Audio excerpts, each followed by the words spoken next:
Welcome to episode 104 of the Houston Roundball Review presents Folks Talkin Sports. I am Kris Gardner, owner of the Houston Roundball Review, and with me is Andy Yanez from Pawd Slama Jama. A lot to talk about today. We're going to be a lot of college football realignment.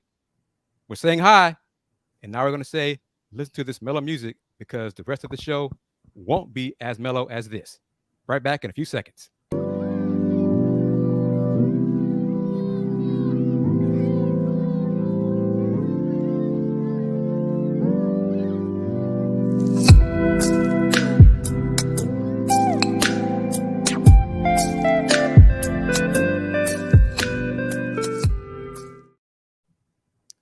All right.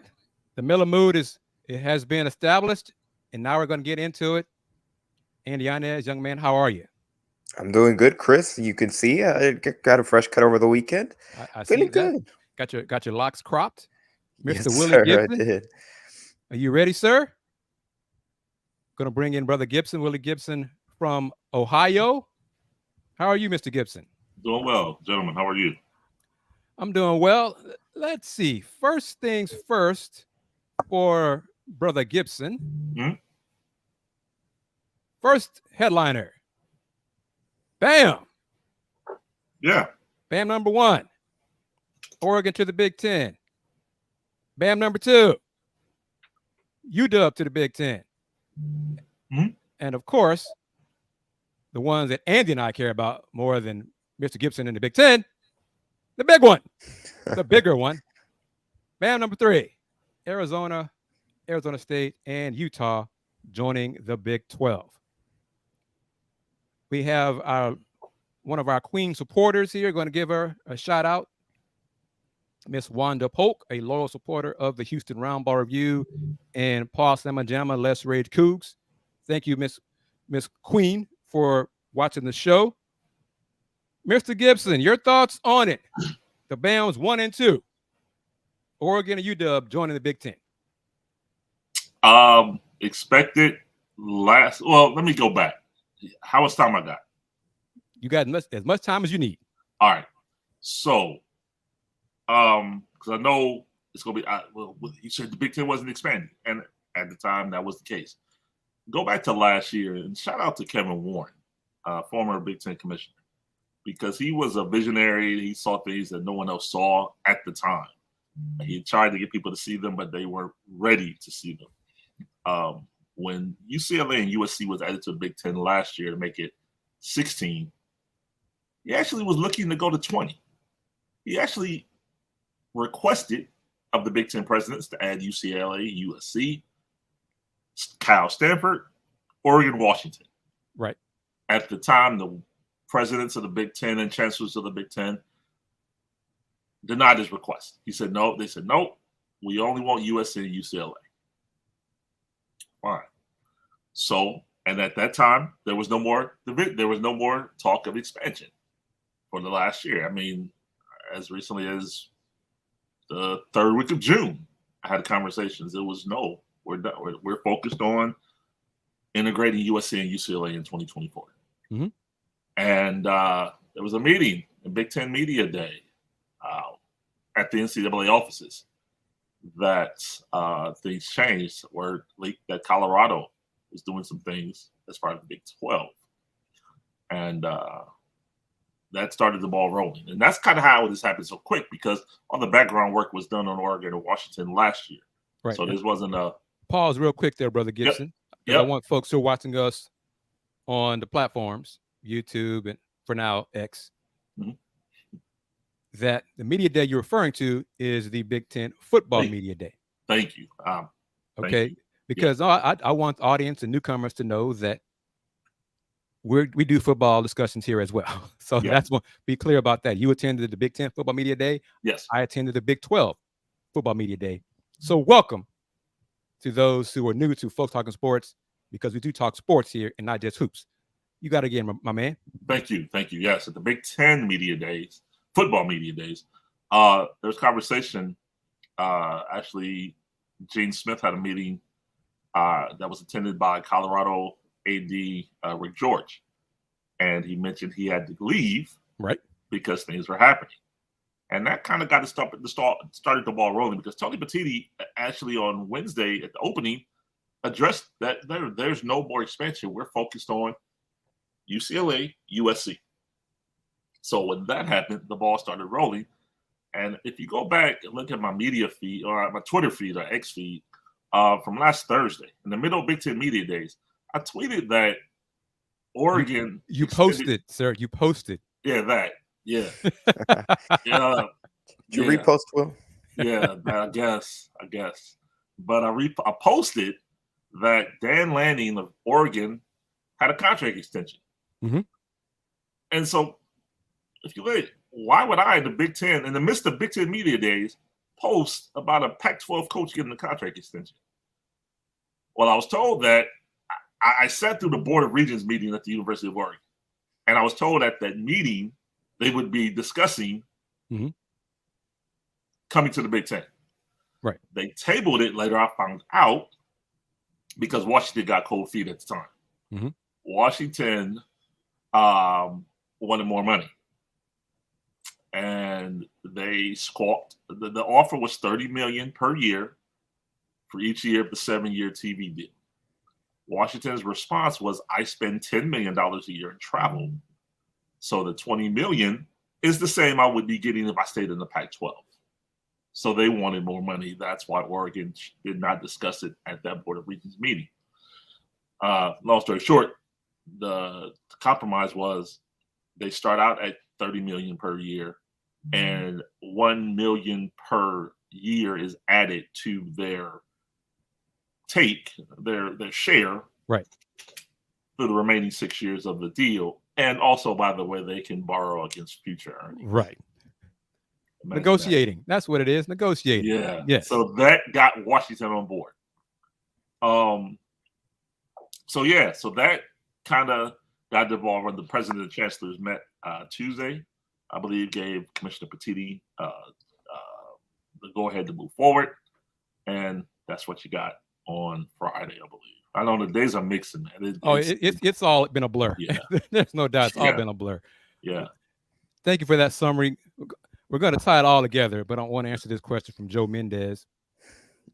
With 16 schools, does that mean UH will get a thinner piece of the revenue pie? No, sir.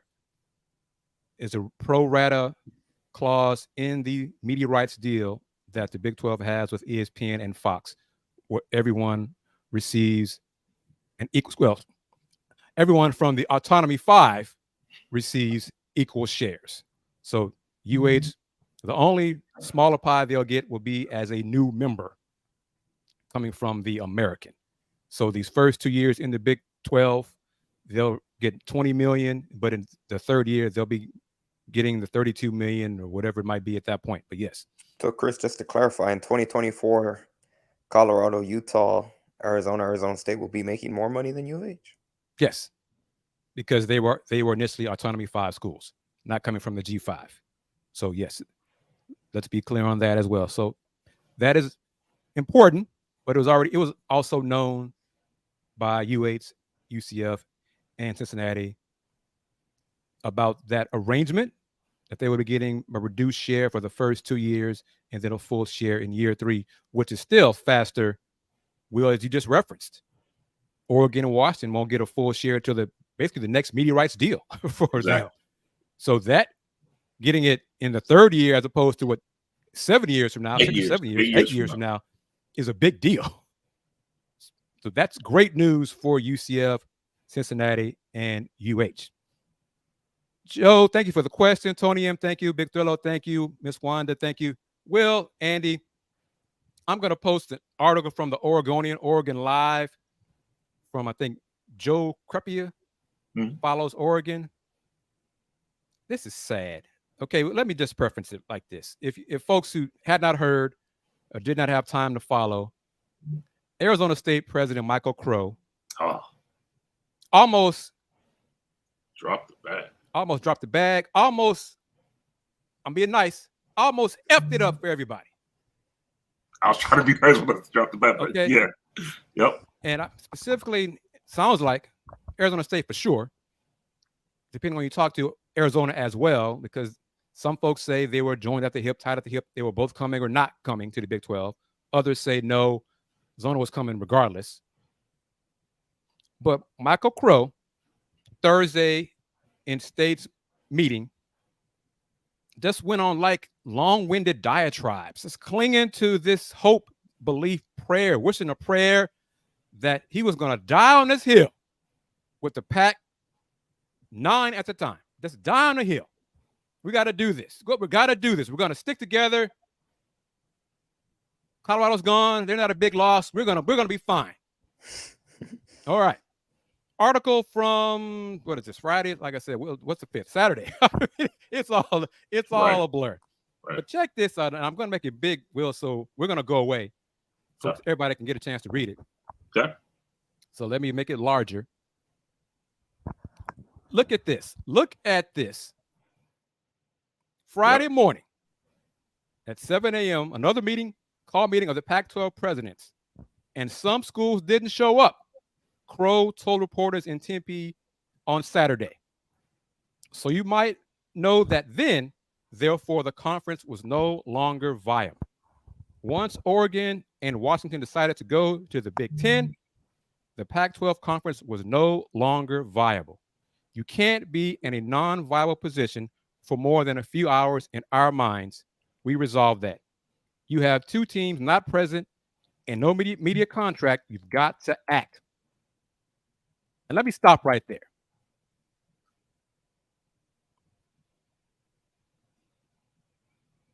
Right there. This man or that man was still under the, I'm going to say, delusion that Oregon and Washington were going to sign a grant of rights deal to stay in the Pac,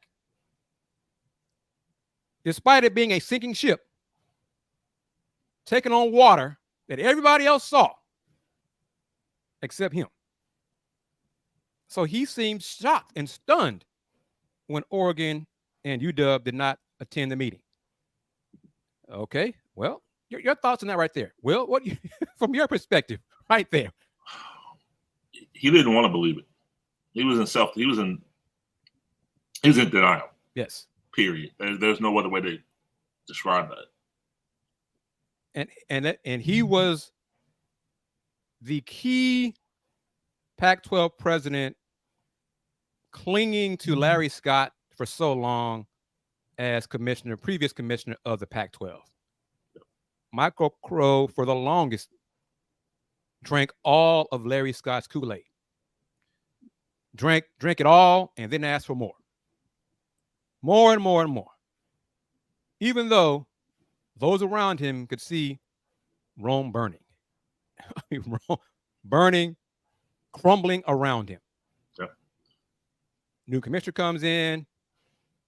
He's still Pac-12, the Conference of Champions, on and on. Back to the article. And it's key. With the key, Will, with the key. With the key. On the road again. Washington President Anna Marie Cauce, C-A-U-C-E, said the proposed media deal from Apple to the Pac-12 was not viable. Yeah. It was not the deal that we had been discussing just days before. She said that yesterday. When you have a deal that people are saying one of the best aspects of it is you can get out in 2 years, that tells you a lot. Yeah. Indeed, it does. And let me jump to Michael Crow and what he said was being proposed to him for the conference. There were a lot of forces at work, including the overlords of the media empires that are out there that were driving a lot of this. Crow said the Colorado departure was really an indication of the fact that there was great instability in the media market, and it created an unstable moment. No kidding, man. But here's the meat. We were offered a media contract by the Apple Corporation, which was a technological 23rd century Star Trek thing with really unbelievable capability that we were very interested. ASU was very interested in.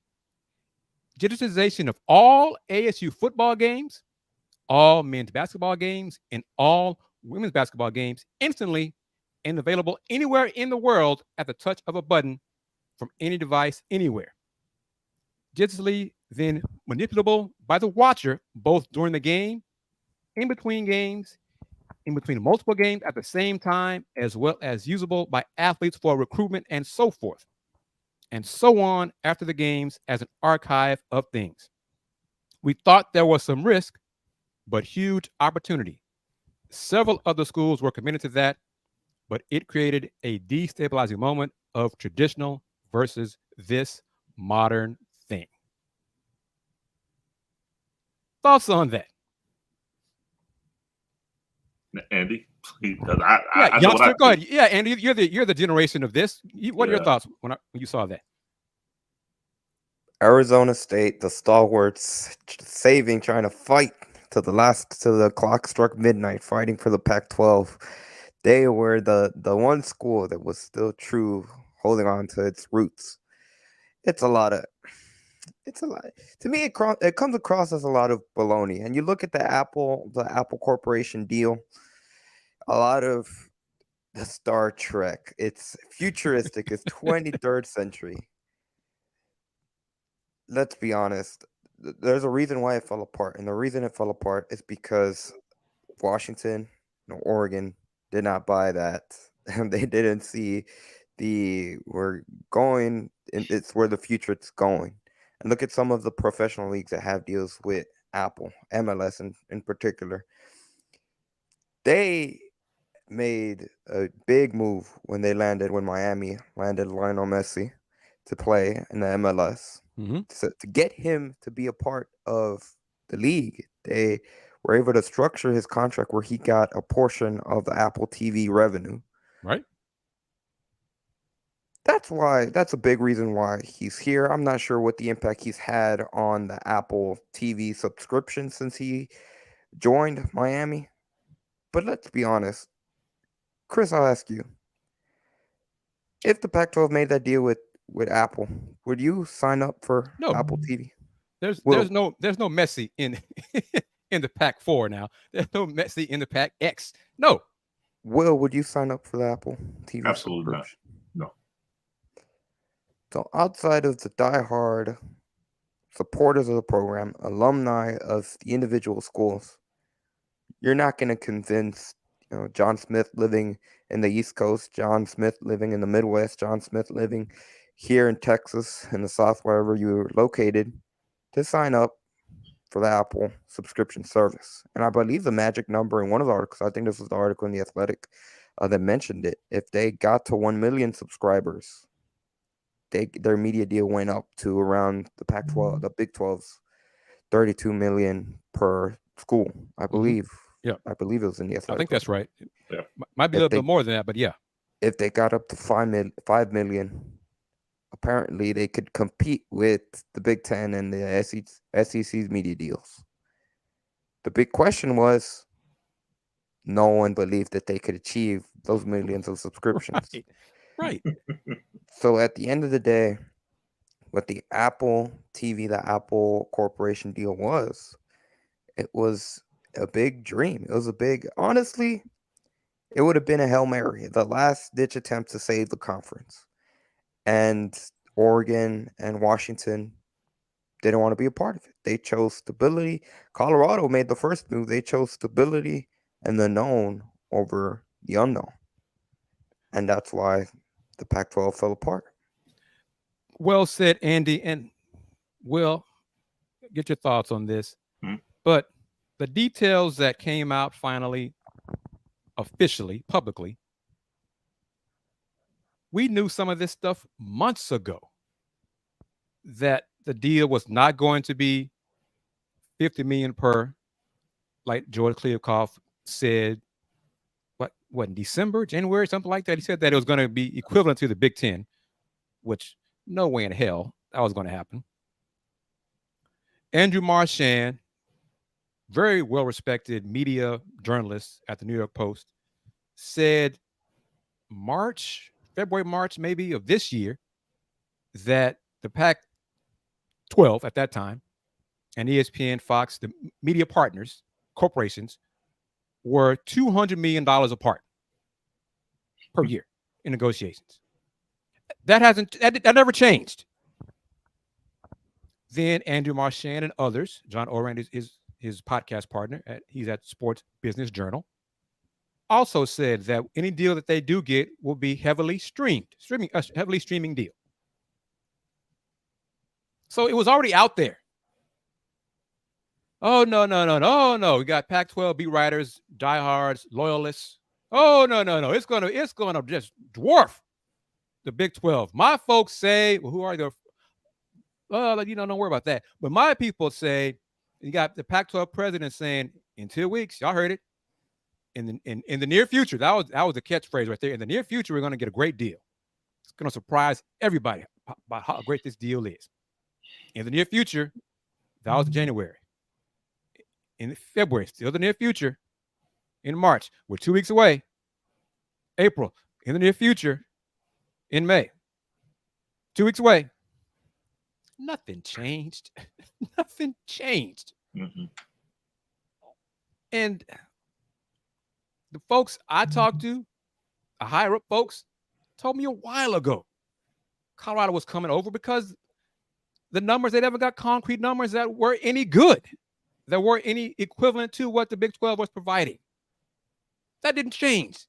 That didn't change last week before the Buffaloes rejoined the Big 12. Didn't change Tuesday at the first emergency meeting of last week for the Pac, nor the one Friday morning. Oh, Thursday night, Arizona's going to the Big 12. Friday morning, oh, the Pac-12 got a Hail Mary. Any reference? Hail Mary. You got national outlets reporting the Pac-12, a hell of a comeback. They're going to save the day. Everyone's going to sign a grant of rights. Why did anyone with a functioning, in the words of Hercule Poirot, little gray cells, believe that Oregon and UW are going to sign a grant of rights with an out in 2 years? Come on, that was not happening. It was not going to happen. And then an hour after, the Pac-12 is saved. Oh, well, no, that plane's not landing. Oregon and Washington are out. They're going to the Big Ten. Come on, folks. Sometimes, Will, outlets like our little small platform here on YouTube and other small platforms also on YouTube, know folks too, have connections too, have resources too, and you follow the right folks. Those folks were right for months, right all along about this. Not the national folks, I'm not going to say them, at the 3 letters or the 4 letters, but those little outlets like us who survive on advertising, survive on super chats, survive on all those things to keep these platforms going. So just putting it out there. So support the Roundball Review, FTS, click on that $, get you a super chat going here, get it posted here during the live stream. But we know stuff too. Joe Mendez asked a great question. I touched on it. My thoughts. I think I posted a little 1-on-9 on YouTube Thursday. I think it was Thursday, about Gonzaga and UConn coming to the Big 12 for basketball only. I just don't see it. I don't see it, especially UConn. The Big East Big East hoops is a hell of a conference. I mean, the Big 12 overall, top to bottom, is a superior men's basketball conference. But the top of the Big East can go toe-to-toe with the top of the Big 12 in men's hoops. Let's not kid ourselves on that. The money part, UConn would like to come to the Big 12. Wanted to come to the Big 12 with all their sports, because ultimately their revenue would be more than the $5-6 million they'd get and earn currently in the Big East. But as basketball only, doesn't make sense for UConn to do that, because they are the reigning kings of the Big East and could be year in, year out in the Big East. So money they could earn from advertising, money they could earn less reducing travel, expenses staying in the Big East? I don't see it. I don't see them coming to the Big 12. Gonzaga, same thing. They wanted to bring all their sports to the Big 12. Oh, no. Yeah, guys, no, not really. No, we just want you basketball. Oh, we want you to keep your other sports in the West Coast Conference. Oh, well, you sure about that?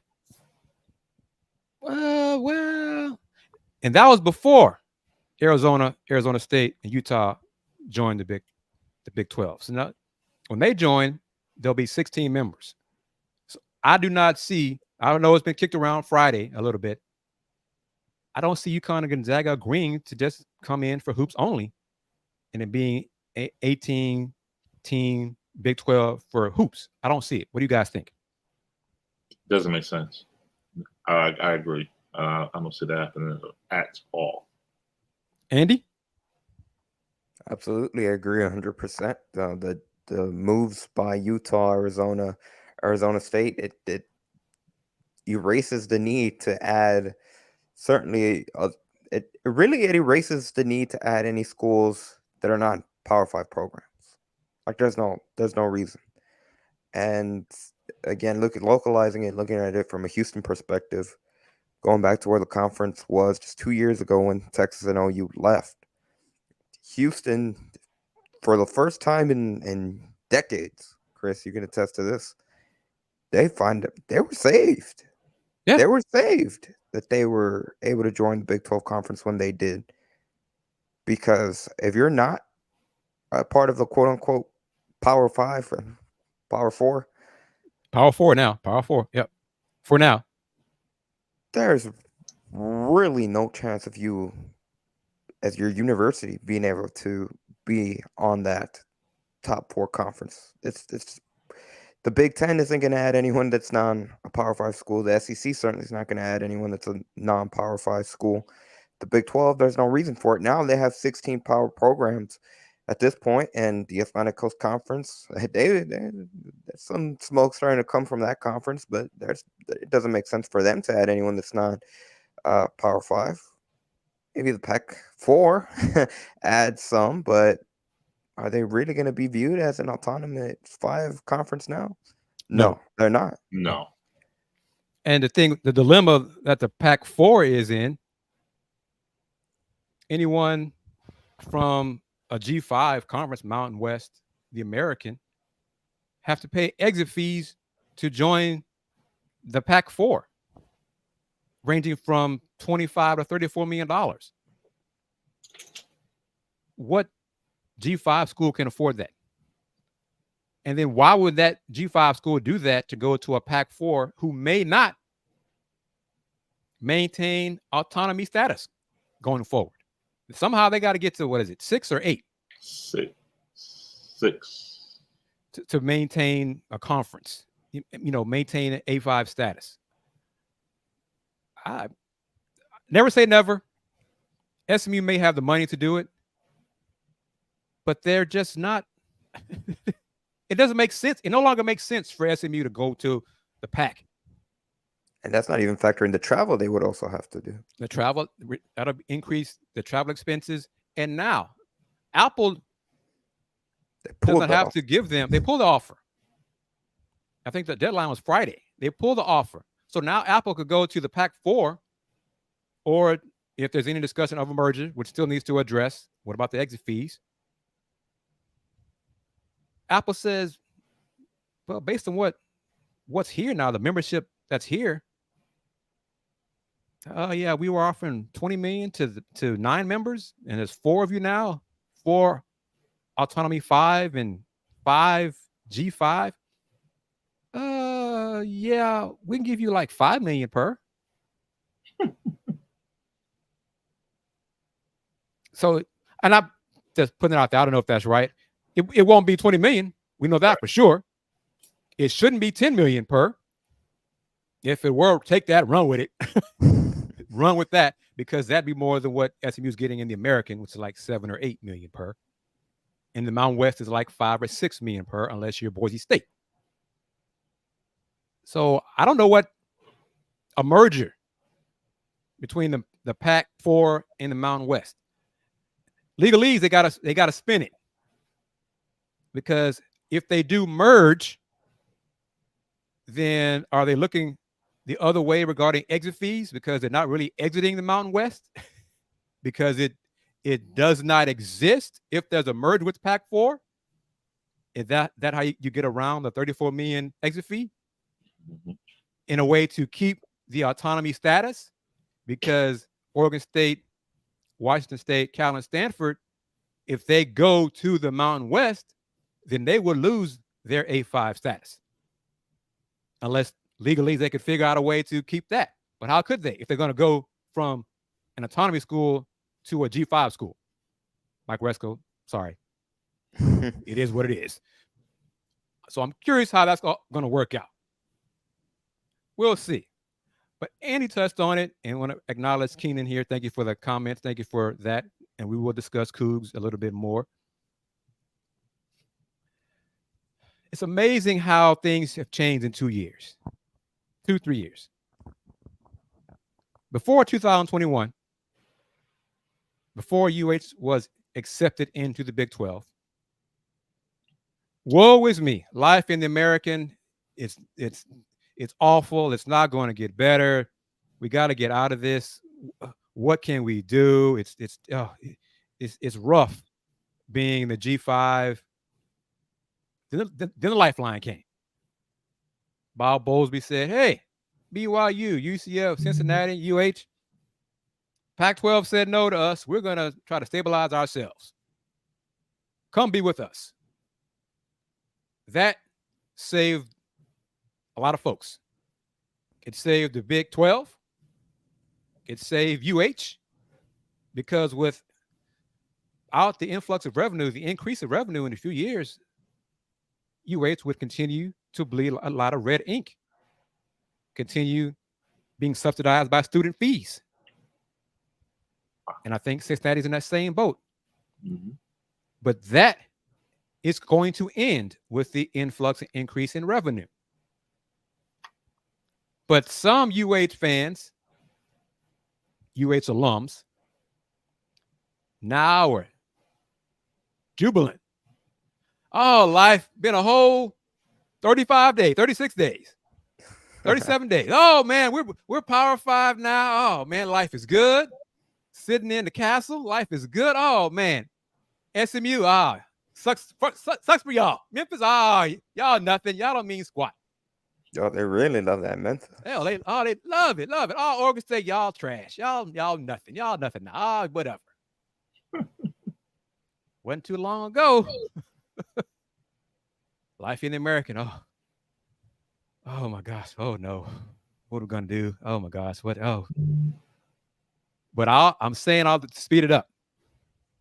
In about 2, 4, 5 years, when the 3 letters and the 4 letters say, you know, guys, we want to have a Premier League version of college football here in the States. Relegation. We want to have 24 teams. That's one big old conference, 24 teams. And if UH is not part of that 24, then what? You'd be back to, woe is me. Oh, the NCAA sucks. How dare they do this to us? The NCAA must be stopped. Regulation. Oh, something's got to be done. But for the time being, oh man, we're sitting pretty. They're sitting pretty. Regardless of the fact that the 20 million currently, 30 million eventually. Will, how much is Ohio State getting in media rights deal? Right now, it's 55. Next year, when the new deal starts, it's upwards of 75. 75 million. 32. Yeah. 75 million 32. Andy, I haven't heard Chris Pesman go Florida State and say, we cannot live. We cannot survive on this revenue gap of $30-40 million annually. How can we be expected to compete for championships if there's such a huge gap? Andy? Where they're coming from, that you're not going to make that argument right now. But like you said, we'll see where it stands 5 years from now. Baylor, TCU, the current members, the older members of the conference, they might say that. They're not going to say it. Hey, there you go, Will. It's for you, man. Yeah, Tony. Yes, sir. Yes, And sir. at the end of it, could it be close to like 80 or more? Yep. And that's the media rights. Yes.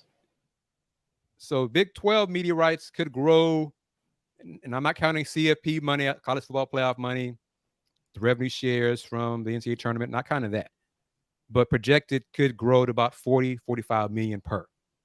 You just mentioned CFP, Chris, and I've been thinking about this now with the PAC. With the new 12-team playoff in 2024, they had an automatic bid. Mm-hmm. So as an autonomy program. Yes. Right. So what happens to the playoff now? It's gonna be real interesting. I'm glad you brought that up, because that hasn't been discussed a lot publicly. Sucks for you, Tulane. Enjoy those games at Temple. See, don't do Willie Fritz like that. Willie Fritz is a good man, good program at Tulane, and should do well. That's my guy. Stan Drayton at Temple. Response to my question. That's a great question. Go to it. Clip on there from the American Football Media Day. Yes, I was there. Yes, reminding that to everybody, as well as advertise on the show. Contact me, Andy, Will, about advertising here on FTS. Working on some stuff for Let's Rage Cougs. Got that close to finalized. So advertising there, but got other platforms, other shows here on the Roundball Review channel looking for advertising. So Will and Andy and I can make our trips around the world covering sports as part of Pawd Slama Jama and Houston Roundball Review to provide you content that you can't get elsewhere. Just putting that out there, putting it in the universe. Because I'm watching Billions, catching up, watching Billions, binge watching. So I'm being inspired now, Will. I'm thinking global more so, trying to get my mind right about money. As well you should. Absolutely. But how about it? 4 years from now, 2 years from now, well, back to it, the CFP. Yeah. What's going to happen? What needs to happen? Is there a timeline for the Pac-4 to add members, fold, whatever, in order to still be part of the automatic bid in the CFP? Or will that go to another G5? Well, how's it going to work? I'm kind of curious to see how that works. Only information right now is we're looking into it. Yeah, we're looking into it. Yeah. Because lawyers will be involved, because they really got to figure out, all right, well, if we merge with the Mountain West, does that maintain our autonomy status? And does that eliminate the exit fees for them? Because if not, then we can't do that. So what can we do to stay? What can we? I mean, it's a mess. Got to be figured out. I still go back to it. At some point, college football, Division I college football, needs to finally cut away from the NCAA. Will touched on it. The college football playoff is not part of the NCAA. No. The NCAA does not do the promotions, handle any of that for the CFP. So just continue it. Just cut off, be college football, have your own legislation, your own rules, because at some point in the future, the big wigs, the bigger teams are going to go in, I think it's inevitable, pay their student assets, Will. Their contract players, contract employees, whatever you want to call them. It's currently called student athletes, but I'm not a coach. I really don't understand why our colleagues nationally, or why media anywhere who covers college sports, semi-pro sports, continues to refer to these young men and women as student athletes. They acquiesce to the narrative of their media their business partners. But the three letters, see, the three letters and the four letter folks, I can understand that. Yeah. They, a buck's a buck. Yeah. These are student assets. Yeah. these last few days. Yep. Has proven this is business. This is big business. To that point, Kris, I communicated with somebody that's in touch with some Pac-12 softball players that are hot, to say it mildly, about I went to this Pac-12 school so my parents wouldn't have to travel to see me play. And now, I'll use the example I used earlier. I was speaking to somebody. Oregon's women's lacrosse team has to go play Rutgers on a Wednesday night,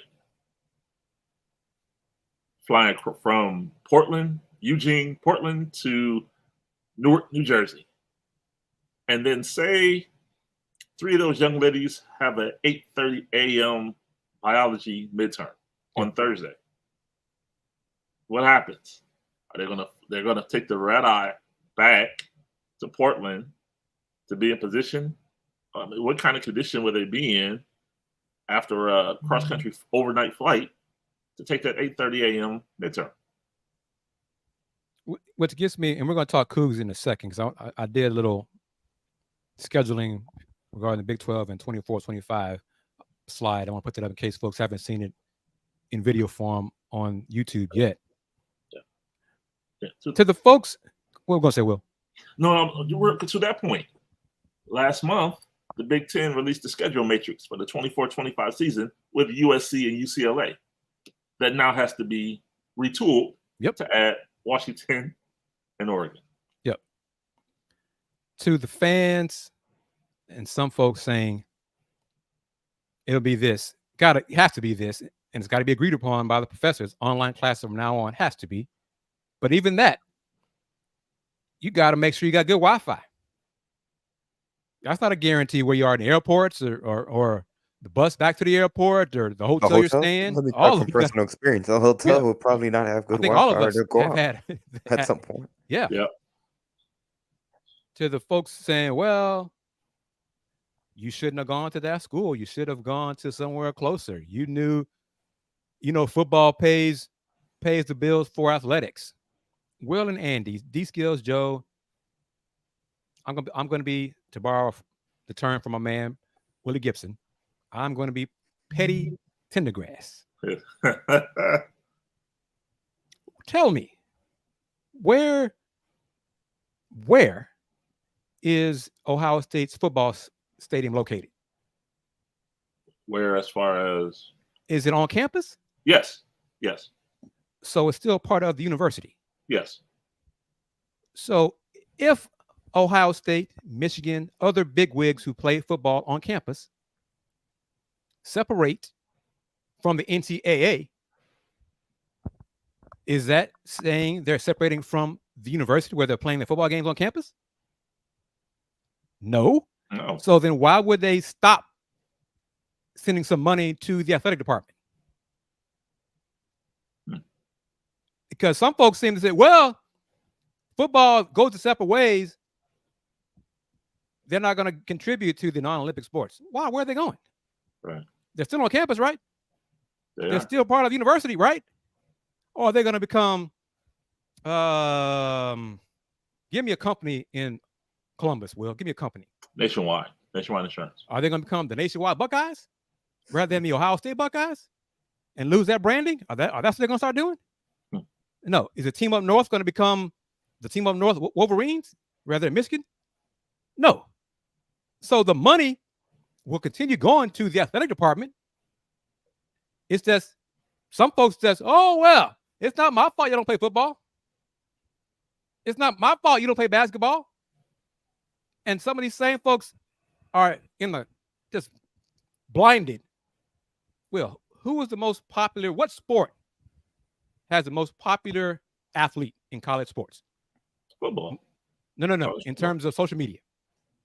The young lady from LSU gymnastics, Libby. Gymnastics. Olivia. Gymnastics. Yeah. That ain't football. Remember her last name. That ain't basketball. Right. Those folks did not see that women's softball had better ratings than some of the men's sports, the champions, the College World Series. Puts up better numbers. Well, who watches women's sports? Well, clearly you don't, but a lot of other folks do. Yeah. Women's volleyball ratings booming last few years. Well, who watches it? Well, just because you don't watch it does not mean other people do. Right. So, that narrative is tired and it's lazy. You Of course. may live and die with football. That's fine. America thrives on the folks who live and lust and die with football, pro and college. Folks who feel like they cannot do without football in their lives. But there are other sports, and clearly those folks are not parents of kids who compete in the non-Olympic sports: soccer, volleyball, baseball, softball, tennis, golf, track and field. Heck, some of those sports don't even have full scholarships. Right. I think Ohio State's men's baseball team has, a total of 11 scholarships that they fraction off per player. Like you're giving partial scholarships to those student assets. Back to it, student assets. Yeah. I'm stepping off my podium. I don't want to lose any more folks who are watching us here on YouTube and Twitter. But this slide I'm going to pull up here. Excuse me, X. Let's see. I think this is it. All right. Let me get us back on the screen here for this one. And see, Big Thrillo watches softball. Softball gets better ratings than men's college baseball World Series. Mm-hmm. But there you go for men's basketball, the future Big 12, the 16 teams and 24-25. That's the net rankings for men's hoops. As best as 1, as worst as 84. 16 teams, men basketball. Top 8. The worst is 27. It's going to be a gauntlet. So keep that in mind, Andy. Joe Mendez, D Skills, keep that in mind. Ladies next. Not quite as good. Not quite as good. 3 of the 4 highest or best net rankings will be coming from the Pac. Utah at 8, Colorado at 20, and Arizona at 27. So the range is 8 to 194 for women's hoops. So there's a range there. And I've said it for a while here. Big 12 women's basketball is no longer elite, especially without Kim Mulkey coaching at Baylor. Shout out to Coach Merriweather at Cincinnati. She's coming. She's going to turn things around at Cincinnati, and I'm just going to leave it at that. I'm not going to go anything else because Andy gets on me about other things I say about other folks. All right. This is me talking here. 16-team Big 12 scheduling scenarios. All right. 18 conference games. You see that. This is what I'm thinking here. Mm-hmm. 3 opponents twice, home and away. That's for 6. And then the remaining opponents you play once, each one time, either home or away. Just right there for that one. We'll get into discussion on the other part in a moment. What do you think about that? Playing the other 12 members of the conference just once, but you play them every year, either home or away every year. That's so. I guess that's nice. I will focus on who would the 3 home and away be. Right. Have the exact same thinking. Yeah. So, would it be pods? Would it be rivalries? Yeah. Would it be rivalries make more sense every year? It'd be discussed. Who would the rival be? Would it be Baylor? If it's 3, would it be Baylor, Kansas, TCU? I don't know. What's better for everyone involved, for the conference, for the media partners? Got to keep them in mind too. Keep them happy. So who knows? I'm not sure, but that is something to be considered. But 20 conference games, 5 opponents twice, home and away, and then 10 opponents once, home or away. And of course, and a reminder, this is the 16-team Big 12. So you're playing subject to change. Yes. Well, we think it's still going to be 16 teams. We do not see Gonzaga and UConn coming for hoops only. But that's my next slide and scenario. Well, not those teams. But in that discussion, yes, but I think the next season, UH and Kansas, they don't play twice. So that's one reason why they're playing in Mexico. But I think in one of the years projected, they don't play twice. So it's not going to be home and away. It's just going to be one. That surprised me when I heard that. And I was like, y'all sure about that? Because that's two of the top programs in the country, not just in the conference. You just don't want to have them play each other one time. I say all this, Big 12 hoops, Big 12 men's hoops should be spectacular, competitive conference game in every night in, night out. Going to 20 conference games, that will cut down on some of the non-conference games. It will give, I think, better content to your media partners if you have 20 conference games. It would give more quad one opportunities for your members. That too, you give a chance to play 5 teams twice rather than just once. That's also a benefit. All of this, because that's my scenario. What if the Big 12 folks say, well, we're not going to play everybody every year. We got 16 teams. They're going to be some opponents we don't see every year. We'll play them every other year, like in football. Because the bigger the conference gets, the less chance you have to face each other every year. Right. So, yes, you may have more quality games in theory.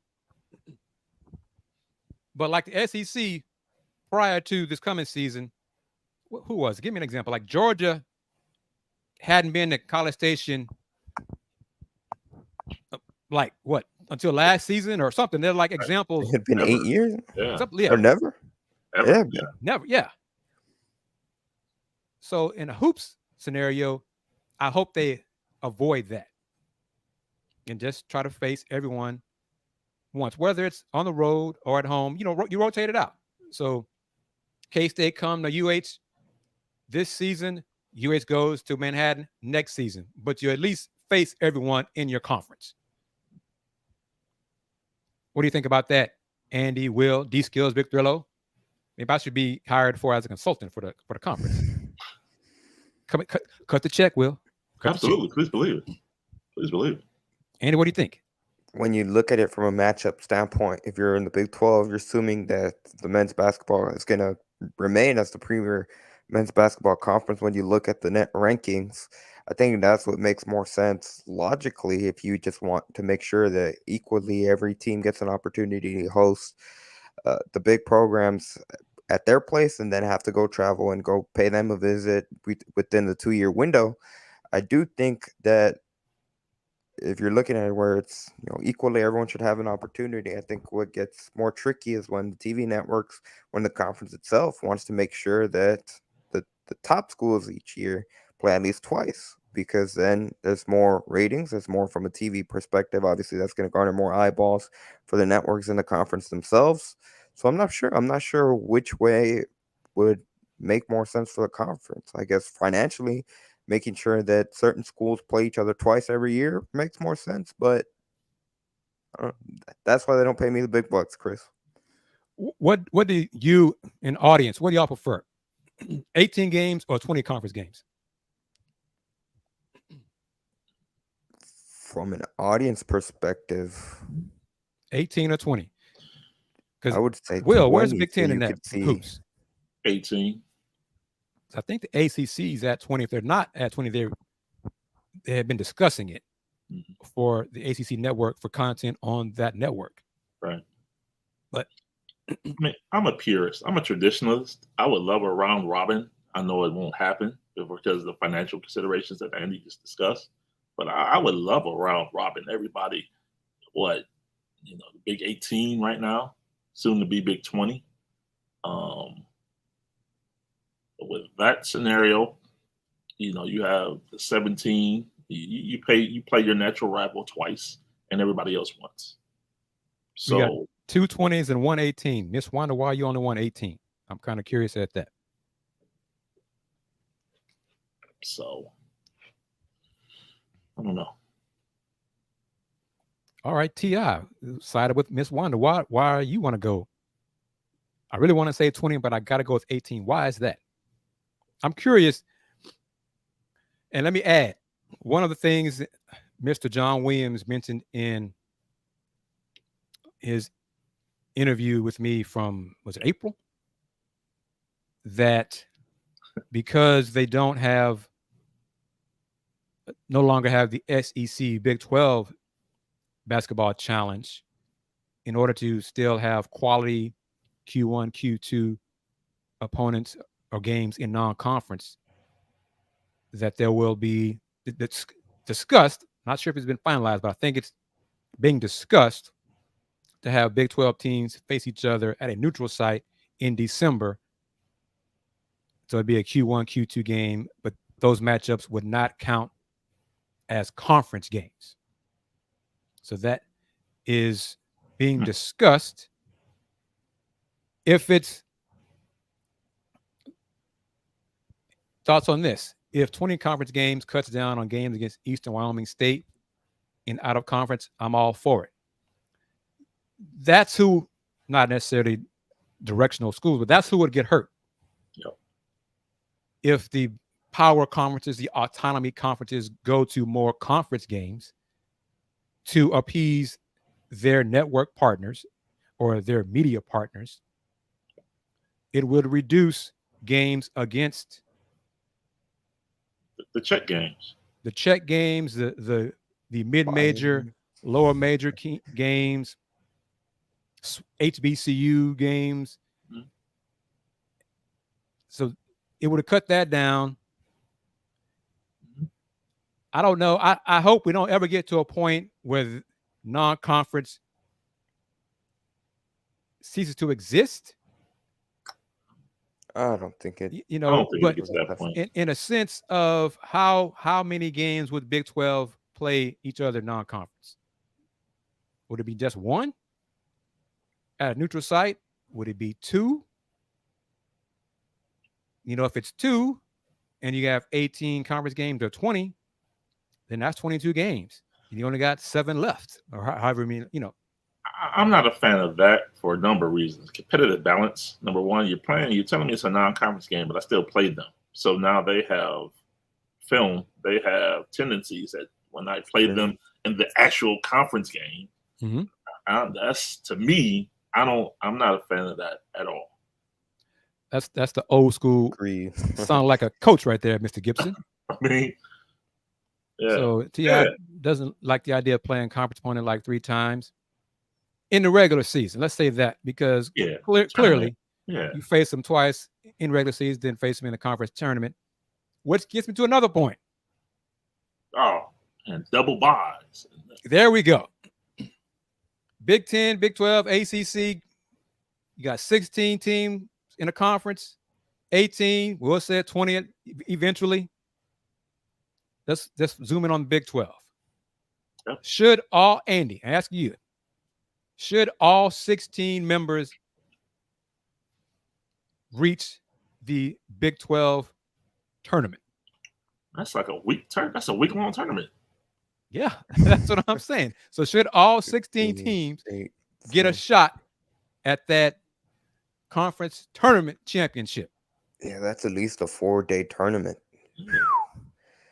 It could be 5, depending on how you do it. If you want to get the bottom 4 chance, what are you gonna call it? The opening round, right? And then the first round, and then the second, whatever. And that's assuming that they stay put at the current number and they don't continue to expand. See, that's a great point that I haven't even thought of. Yeah, it would be from an outsider perspective, from just a fan of wanting to see a lot of competitiveness and seeing a lot of more stakes in the regular season. Certainly, it would be really great. And there was a cutoff, say only the top, whatever, pick your number, top 12, top 10, top 8, top 12, make the conference tournament. That certainly is going to make the regular season conference games mean a lot more. And Imagine if you're on the bubble last week of the season. That again, from an entertainment aspect, you'll love it. You'll love to see the stakes getting raised. Every game will mean a lot more. I don't know if the conference or the networks will want to do it, but that seems a lot more fun. And it raises the stakes for the regular season conference games. It Adds does. a little bit of spice. It does, but I'm going to play devil's advocate. If you're a head coach at team 13, 14, 15, or 16, men's as well as women's basketball, and you don't, so you miss out, you missed a cut. Oh, well, y'all can get me fired. This conference is tough. This is the toughest conference in college basketball. And if we played in any other conference, we'd be in the conference tournament.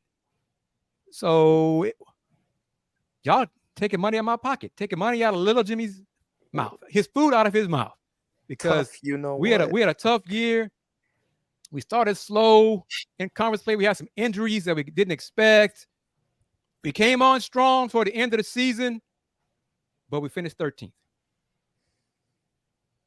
Yeah. Wow. Tough for you that year? Is that what you're saying? Ain't tough for you? Tough, yes. Tough, well, obviously in that hypothetical, there's always going to be concerns. There's going to be pauses for concerns, but I think just overall, again, depending on really if there are a lot more conference games, say that you do expand to 20, potentially even more conference games, you certainly have to have a cutoff, because then the value of those conference games is kind of like it tends to lead to overexposure. And if you're going to play everyone at least twice, or most teams twice, and then regardless of your record, you still have a chance to be in the conference tournament, then you start getting, the law of diminishing returns, in my opinion. So again, from an entertainment standpoint, that'd be a great idea. Have a 12-team cutoff, but it's above our pay grade. We don't make those decisions. I wonder what's going to happen next year. I know this. In October, at the Big 12 basketball tip-off, so the media days, two days, it's going to be, I think, women's, because the Big 12 women's tournaments are both going to be in Kansas City, both at T-Mobile Center next year. What is that? Next March. So the women's basketball tournament will start first, and then men's will conclude. So it might be like a 10 days deal. But the basketball tip-off in October for Media Day, that's 14 teams. They're going to try to, I think, squeeze all 14 teams in women's on one day, and then 14 men on a second day. Wow. I think. So who knows what they're going to do next year when it's 16 teams. Wow. And that's just for Media Day. So what would it be for a tournament? And I'm going to ask, if I may reach out to some folks in the Big 12. Oh, yeah. All 14 teams going to make, I think all 14 will make it in the conference tournament in March in 2024. Is that all right with y'all? That all 14, it's the last year with the Longhorns and Sooners in the Big 12. Is it all right that all 14 teams make it to the Big 12 conference tournament in 24? Yeah, that's fine with me. I've been sitting there thinking maybe they could do something like the Mid-American Conference, where they'll do first and second round games at the home court site. So they seed the teams, and the highest seed hosts the first and second round of the conference tournament, and then they bring the top 8 to Cleveland, actually, where to Rocket Mortgage Fieldhouse, where the Cavs play for the quarterfinals, semis, and finals. So maybe you do a scenario such as that, where you have the first and second round home court, high seed home court hosts, and then bring the top 8 to the tournament. I think Commissioner Yomar would say no. You're reducing my chances to having the Big 12 tournament as an event. You cut it down to my days to have Shaq Diesel DJ and Rock Nation come shine throughout Kansas City. It's just Then as you're long not as going. You probably don't have the camera showing the crowd, because are you going to really have the buy-in from the crowd at that point? Will they come?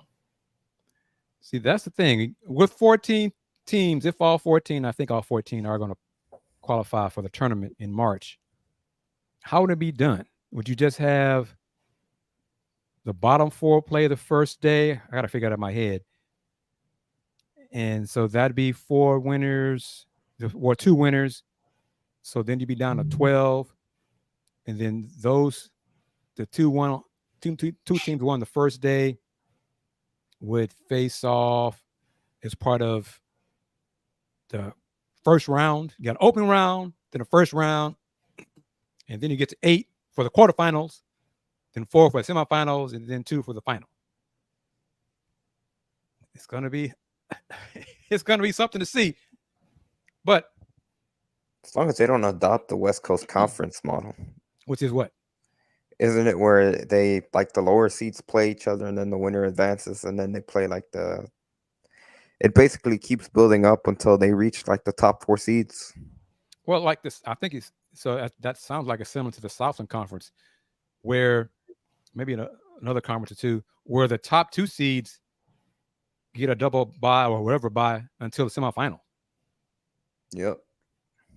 So they don't play until the semifinals, because you're trying to help ensure that your 2 best teams meet in the final, and then one of those 2 teams win the championship to be a better representative of your conference in the NCAA tournament. So it's back in the day. Basically. Right. Yeah. Okay. That's interesting. Works for Gonzaga. Lot to digest in this episode 104 of Folks Talking Sports. Thank everyone for chiming in. Thank everybody for watching and asking questions and participating in this discussion. Reminder there, follow FTS on IG and Threads, newly created on both platforms. Folks Talking Sports on both Instagram and Threads. Willy Gibson. Yep. I'm going to give you the big screen. Give me one moment. I'm ready for you, sir. So here we go. Willy Gibson, close us out. How folks find you? I see you already switched it over to X. As it says on the crawl, you can actually reach out to me on X and Instagram at Will Gibson 7 and on Facebook at Will Knows.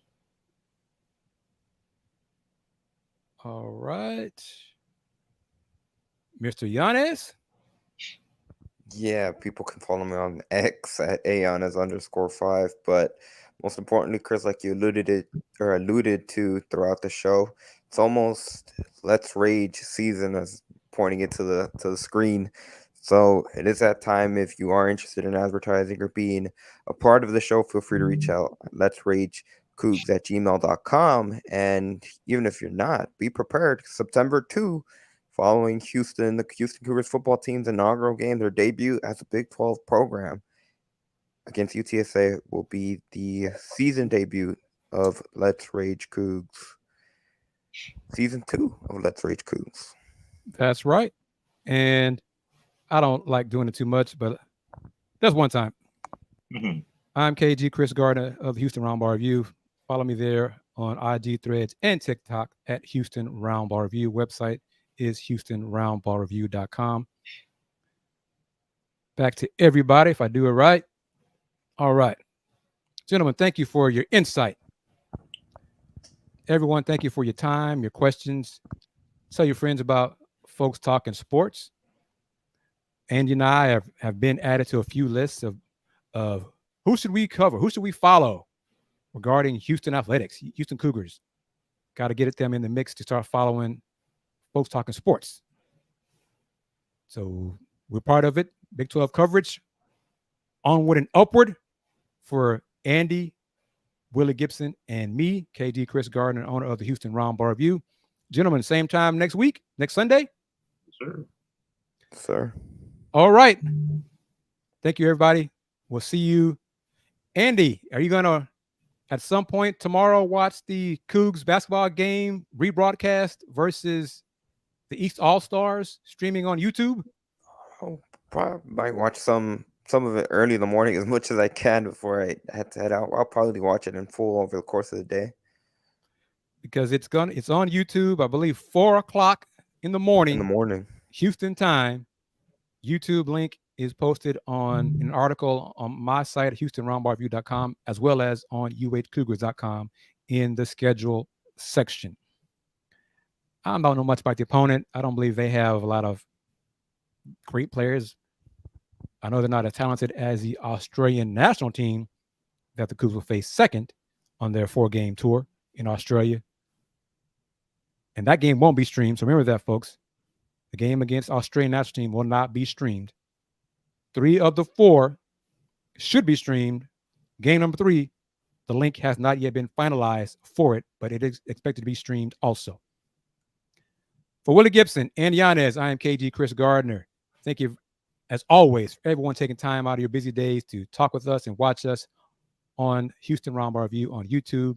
Until next Sunday, thank you for watching Folks Talking Sports. Take care. Peace.